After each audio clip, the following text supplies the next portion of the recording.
విజయ్ గాని ఒక్కళ్ళు కాదు. మా హనుమంతరావు గారు గాని, మా సుబ్రహ్మణ్యం గాని, మా అయ్యప్ప గాని, మా ప్రొడక్షన్ గాని, మా టీం, మా శ్రీనివాస్ గారు గాని ప్రతి ఒక్కళ్ళు ఈ సినిమా ఇది కొట్టాలి సార్, ఇది కొట్టాలి, ఇది పండగ. ప్రతిరోజు మా ఇంట్లో ప్రతి షూటింగ్ అంటే పండగ జరిగే షూటింగ్. ఈ షూటింగ్ లో హీరో గారు గుర్రం నుంచి పడబోయాడు. ఎక్కడ మన అది ఎవరు అన్నది గుజరాత్ లో. షాక్ అయిపోయాను నేను. కింద పడితే ప్రాణం పోయేది ఆ రోజు. పవన్ కళ్యాణ్ గారికి ప్రాణం పోయేది.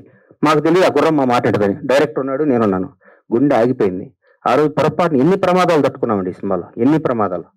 ఎంత కష్టపడ్డాడండి హీరో గారు. ఏం చెప్తే డైరెక్టర్ ఏం చెప్తే చేయమన్నాడు, ఏం చెప్తే చేశాడు. ఏం జనం దీనికి బ్రహ్మరథం పెట్టారు. పవన్ కళ్యాణ్ అభిమానులు కడుపు నిండా ఒకే రోజు బిర్యానీ, చికెన్ బిర్యానీ, మటన్ బిర్యానీ అన్ని కలుపుకొని కడుపు నిండా నిద్రపోయిన ఈ సినిమాని ఈ విధంగా రిలీజ్ చేయటం నా అదృష్టం. మా సత్యనారాయణ గారికి, ఈ సత్యనారాయణ గారిని ఎందుకు ఎన్నుకున్నానంటే జనసేన నాయకుడు ఆయన. పవన్ కళ్యాణ్ గారిని నాకంటే ఎక్కువ అభిమానించేవాడు. పవన్ కళ్యాణ్ గారిని నాకంటే ఎక్కువ ఉన్నత స్థాయిలో చూడాలని గొడవ కూడా చేసేవాడు. అట్లా టైం చేతిలో ఈ సినిమా పెడితే అద్భుతంగా ఉంటది. ఈ సినిమాని ప్రతి ఒక్కరూ ఈ రోజు రిలీజ్